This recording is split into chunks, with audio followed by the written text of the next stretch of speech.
Assalamualaikum warahmatullahi wabarakatuh. Bertemu kembali dalam bahasan ruang lingkup akuntansi manajemen. Bahasan pertama dari 14 bahasan. Mari kita mulai membahas.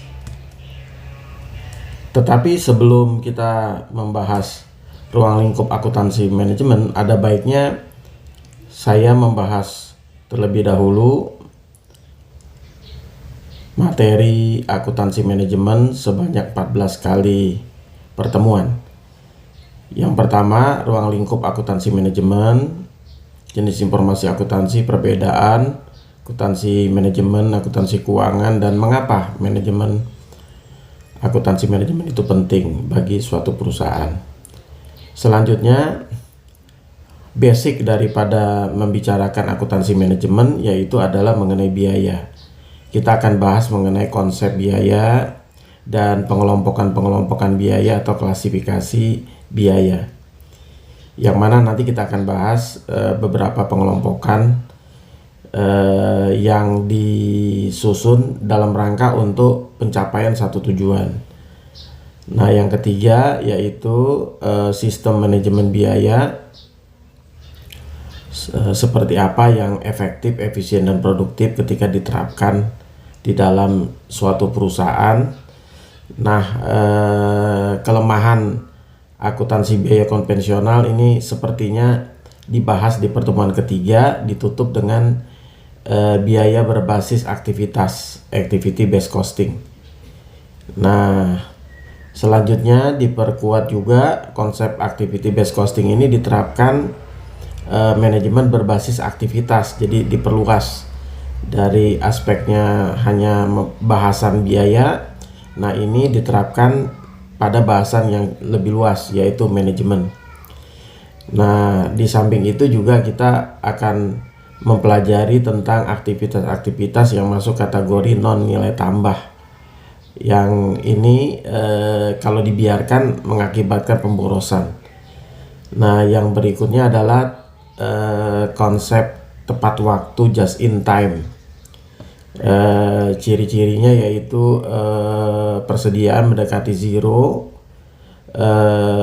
tidak perlu tempat atau gudang penyimpanan yang besar, kemudian sistem persediaan tentunya itu berhubungan erat dengan permintaan.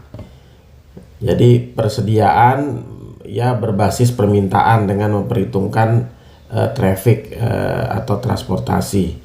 Yang keenam adalah analisa biaya, kuantitas, dan laba, yaitu ini mempelajari hubungan antara biaya, volume, dan profit atau keuntungan, di mana konsep tiga variabel yang saling berhubungan ini bisa dikembangkan menjadi analisis titik impas atau break even point.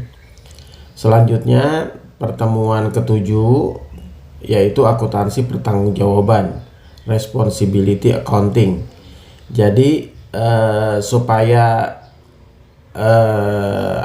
prestasi atau kinerja dari unit kerja, satuan kerja itu bisa diukur, kemudian bisa direview, dimonitor, kemudian bisa diperoleh mana-mana manajer-manajer yang perform, yang kinerjanya cukupan, yang di bawah. Nah, ini bisa menggunakan teori dari akuntansi pertanggungjawaban yang nanti ada 4 center, yaitu cost center, revenue center, profit center, dan investment center. Selanjutnya pertemuan ke-8 ya setelah ujian tengah semester. Nah, kita akan lanjut dengan materi penentuan harga transfer pricing. Ini memang menjadi persoalan mengenai perpajakan ya, karena ada dugaan-dugaan harga transfer ini menguntungkan company tapi merugikan regulator, baik kaitannya trading di dalam negeri, di luar negeri, ya atau di dunia internasional.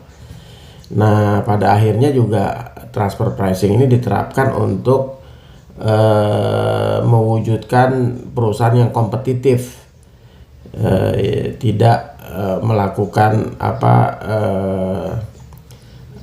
bisnis yang curang, yang berafiliasi, yang mengakibatkan harga jual menjadi turun, persaingan yang tidak sehat.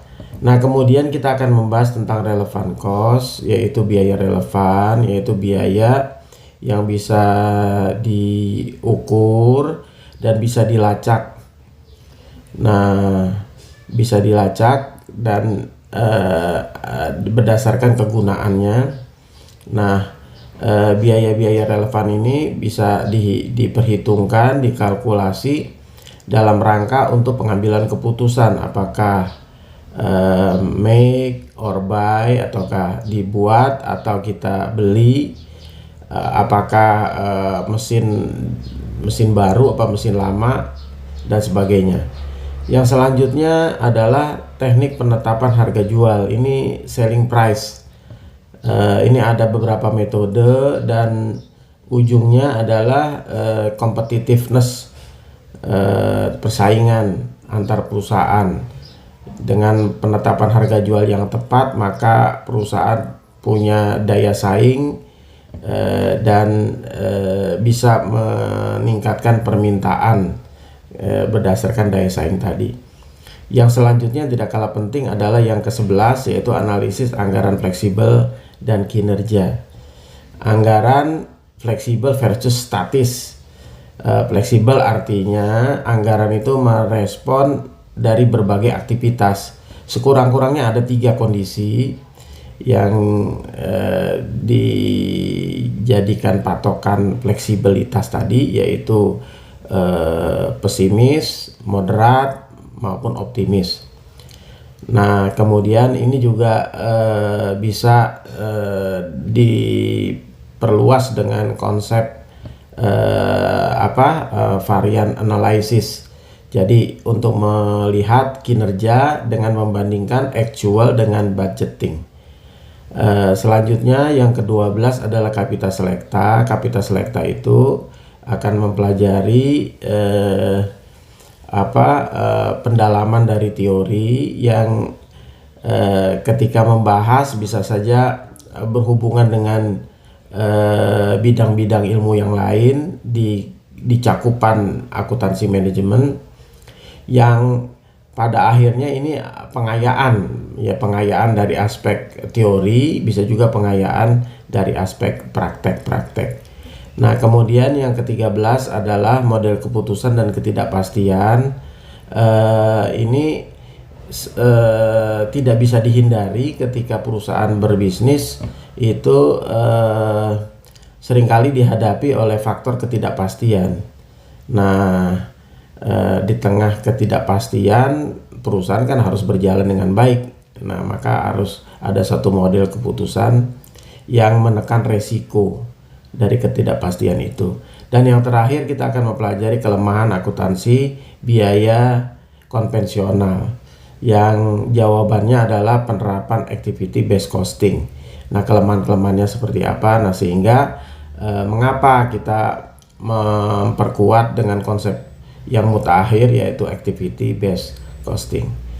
Kira-kira itu materi selama 14 pertemuan. Selanjutnya mari kita bahas yang pertama. Yang pertama mengenai ruang lingkup akuntansi manajemen. Ini merupakan yang pertama pengantar, pijakan pondasi dari bahasan kita. Mengapa kita belajar akuntansi manajemen, ruang lingkupnya seperti apa. Nah, sasaran pembelajarannya adalah mengetahui ruang lingkup akuntansi manajemen, mengetahui jenis informasi akuntansi, mengetahui perbedaan akuntansi manajemen dan akuntansi keuangan, serta mengetahui mengapa akuntansi manajemen itu penting. Selanjutnya kita bahas yang pertama, yaitu ruang lingkup akuntansi manajemen. Nah, ketika kita berbicara manajemen, berbicara efektivitas, efisiensi, produktivitas. Nah, berkaitan dengan tindakan atau keputusan, maka ini merupakan persoalan data, persoalan faktual, realita dan sebagainya. Nah, informasi-informasi yang seringkali digunakan dalam pengambilan keputusan yaitu informasi yang dihasilkan oleh akuntansi. Nah, salah satu bidang selain akuntansi keuangan adalah akuntansi manajemen, di mana ruang lingkupnya cukup luas. Ini mencakup planning, controlling, and decision making di dalam organisasi, serta memberikan informasi keuangan dan non-keuangan untuk mendukung pencapaian tujuan perusahaan. Tujuan jangka pendek adalah profit, tujuan jangka panjang adalah membangun militansi pasar terhadap perusahaan, terhadap produk perusahaan. Nah, berbicara planning, controlling, decision making, kemudian informasi yang dihasilkan serta pihak-pihak yang membutuhkan informasi. Satu persatu kita bahas. Yang pertama planning. Planning dalam term waktu itu dibagi dua. Ada yang bersifat jangka panjang, ada yang bersifat jangka pendek. Jangka panjang itu menyangkut strategi, ya, investasi, ekspansi. Jadi menyangkut investasi, ekspansi, strategi perusahaan. Investasi itu nilai pengorbanannya besar, tetapi dampak dari pengorbanan tadi itu jangkanya jangka panjang, bisa lebih dari 5 tahun, bisa lebih dari 10 tahun. Nah, ekspansi ini perluasan usaha, perluasan pabrik, perluasan perusahaan, cabang-cabang, dan strategi bisnis. Nah, strategi bisnis, strategi ini jangkauannya panjang. Nah, yang berikutnya yaitu perencanaan jangka pendek, yaitu akuntansi manajemen juga berperan dalam perencanaan anggaran operasional seperti anggaran produksi, anggaran penjualan, dan anggaran biaya. Ini term waktunya kurang dari 1 tahun. Biasanya bisa diperkecil ya, triwulanan, semesteran, tahunan, bahkan bulanan. Selanjutnya, yang kedua, setelah kita menetapkan planning, segala sesuatu yang harus dikerjakan, maka harus ditetapkan juga controlling, pengendalian. Ada dua, yaitu pengendalian biaya dan pengendalian kinerja. Akuntansi manajemen ini membantu mengendalikan biaya operasional seperti biaya produksi, biaya pemasaran, dan biaya administrasi. Dan yang kedua, pengendalian kinerja, yaitu menyediakan informasi untuk memantau, mengevaluasi kinerja perusahaan, departemen, atau individu. Selanjutnya, planning and controlling. Nah, ada aktivitas yang ketiga, yaitu pengambilan keputusan. Nah, analisis keputusan dari akuntansi manajemen yaitu menyediakan informasi yang relevan untuk mendukung keputusan manajemen. Seperti apa? Seperti keputusan investasi, keputusan produksi, dan keputusan pemasaran. Dan yang berikutnya adalah ada analisis biaya volume laba, cost volume profit analysis. Akuntansi manajemen menggunakan analisis ini untuk memahami hubungan antara biaya, volume, dan laba.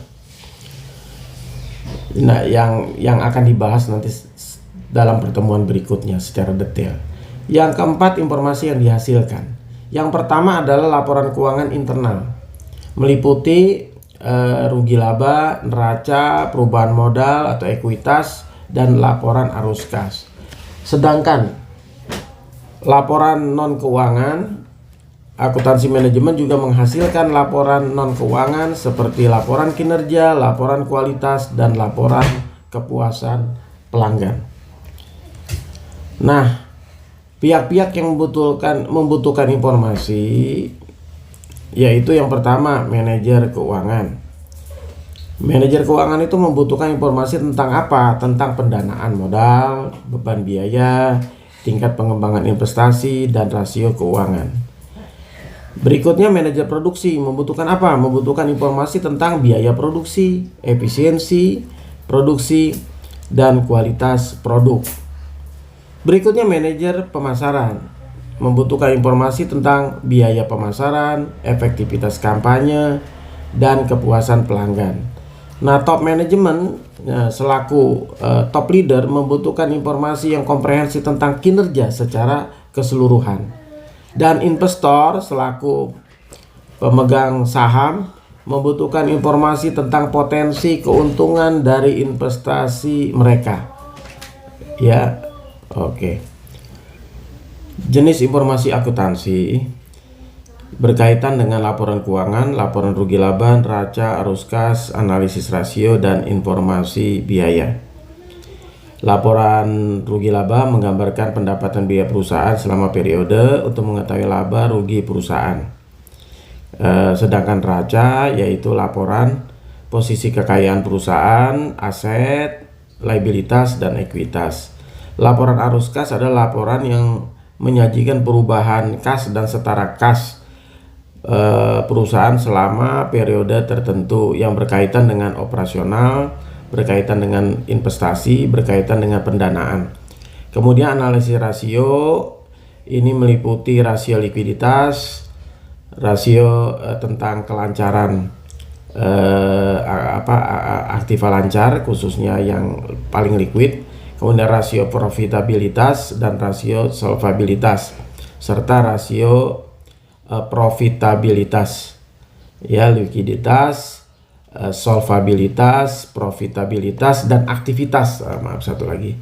Kemudian informasi biaya menyajikan biaya produksi, biaya operasional, biaya-biaya lain yang terkait dengan kegiatan perusahaan. Selanjutnya, selain informasi yang berkaitan dengan laporan keuangan, ini juga berkaitan dengan informasi pendapatan, yaitu informasi pendapatan perusahaan dari penjualan produk dan jasa, laporan anggaran, termasuk anggaran pendapatan dan biaya, kemudian realisasi anggaran, kemudian informasi akuntansi manajemen yang meliputi bisa data keuangan, bisa juga non keuangan dalam rangka pengambilan keputusan. Nah, laporan pajak dan laporan audit. Setelah itu kita akan membahas tentang apa itu perbedaan akuntansi manajemen dan akuntansi keuangan. Akuntansi manajemen dan akuntansi keuangan ini adalah dua bidang akuntansi yang berbeda dalam tujuan ruang lingkup penggunaan informasi. Berikut beberapa perbedaan utama antara akuntansi manajemen dan akuntansi keuangan. Berdasarkan perbedaan aspek tujuan, ruang lingkup, pengguna informasi, sifat informasi, waktu penyajian, dan standar. Nah, akuntansi keuangan ini bertujuan menyediakan informasi keuangan untuk pihak eksternal seperti investor, kreditor, regulator, sedangkan akuntansi manajemen ini diperuntukkan untuk internal manajemen dalam rangka untuk pengambilan keputusan dalam perencanaan, pengendalian, dan pengambilan keputusan. Dari aspek pengguna, ya, pihak eksternal untuk akuntansi keuangan, akuntansi manajemen itu adalah pihak internal, yaitu manajer, direktur, karyawan. Sifat informasi akuntansi keuangan itu bersifat historis, data masa lalu, sedangkan akuntansi manajemen ini lebih ke masa depan, perencanaan, dan proyeksi. Selanjutnya, standar untuk akuntansi keuangan ini menggunakan standar yang baku, PSAK, IFRS, dan untuk akuntansi manajemen ini tidak wajib mengikuti standar tertentu, fleksibel sesuai kebutuhan manajemen. Waktu penyajian untuk akuntansi keuangan bisa bulanan, tribulanan, tahunan, Akuntansi manajemen itu sifatnya kapanpun. Ruang lingkup akuntansi keuangan itu berfokus pada informasi keuangan saja, sedangkan akuntansi manajemen itu tidak hanya berfokus pada informasi keuangan tapi juga non keuangan yang terkait dengan kegiatan operasional perusahaan. Berikut gambar hubungan antara akuntansi keuangan dengan akuntansi manajemen, di mana irisan dari akuntansi keuangan dan akuntansi manajemen yaitu akuntansi biaya. Ini bisa dilihat dari laporan keuangan, di mana neraca untuk akuntansi keuangan itu disajikan di neraca. Nah, terkait dengan akuntansi manajemen itu di pos persediaan. Apakah itu persediaan bahan baku, persediaan barang dalam proses, persediaan bahan jadi. Selanjutnya kita akan bahas ini alur hubungan antara akuntansi manajemen dan akuntansi keuangan, yang mana bahwa akuntansi dihubungkan dengan akuntansi biaya. Jadi biaya menghubungkan antara akuntansi keuangan dan akuntansi manajemen, terutama di neraca itu di persediaan, di rugi laba adalah harga pokok produksi, harga pokok barang dalam proses, dan harga pokok penjualan. Dan yang terakhir, mengapa akuntansi manajemen itu penting? Karena akuntansi manajemen sentral, memiliki peran sentral dalam membantu manajemen suatu organisasi dalam hal pengambilan keputusan yang tepat, cermat, akurat. Nah, tanpa akuntansi manajemen, perusahaan akan kesulitan merencanakan strategi yang efektif, mengontrol biaya, meningkatkan profitabilitas. Oleh karena itu, akuntansi manajemen adalah alat penting untuk mencapai tujuan organisasi secara menyeluruh. Sebagai latihan, ada 3 pertanyaan. Yang pertama, berikut ruang lingkup akuntansi manajemen, kecuali pilih 1 dari 4 jawaban yang menurut Anda paling benar. A. Planning, B. Controlling, C. Balance sheet, D. Decision making. Silakan cermati pertanyaan, pilih 1 dari 4 jawaban yang paling Anda anggap benar. Kedua, berikut ini tidak termasuk fungsi long term planning suatu perusahaan. Pilihan jawabannya A. Investasi, B. Ekspansi, C. Strategi bisnis, D. Anggaran produksi. Cermati pertanyaan dan pilih 1 dari 4 jawaban yang Anda anggap benar. Pertanyaan yang ketiga, berikut tidak termasuk manfaat atau kegunaan akuntansi manajemen. A. Membantu mengendalikan kinerja perusahaan, B. Membantu mengendalikan biaya produksi, C. Membantu mengendalikan supplier, D. Membantu mengendalikan kinerja departemen. Cermati pertanyaan, pilih 1 dari 4 jawaban. Selanjutnya, silakan kerjakan tugas. Yang pertama, jelaskan bagaimana akuntansi manajemen dapat membantu perusahaan dalam meningkatkan efisiensi dan efektivitas serta kinerja operasional. Berikan contoh.